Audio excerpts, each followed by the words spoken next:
kan ei kan din kan mu ta chua nak na hi boy bu ku chuak lo thil zai tal an ummo ruat tua ngan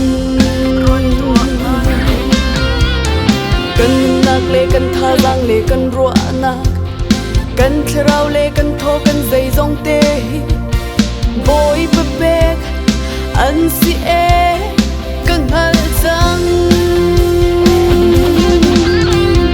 su si cha a hoi dot na kan nun ning le kan tuan bia boy pe cha mangu si lo atu a thang chan nak in la mu si lung lop nak in la mu si sun bar nak lian ngan nak na ta an si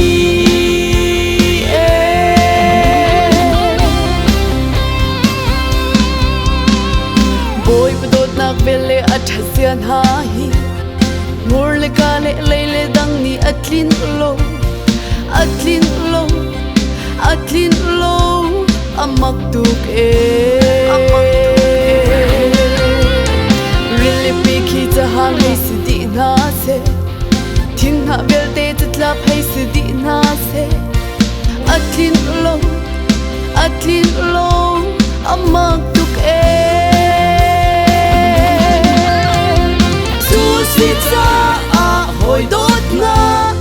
kan nun ning le kan tuan bia boy pa cha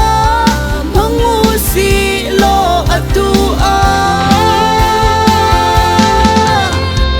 thang chan nak in la mu si lung lop nak in la mu si sun bar nak lian ngan nak na ta an si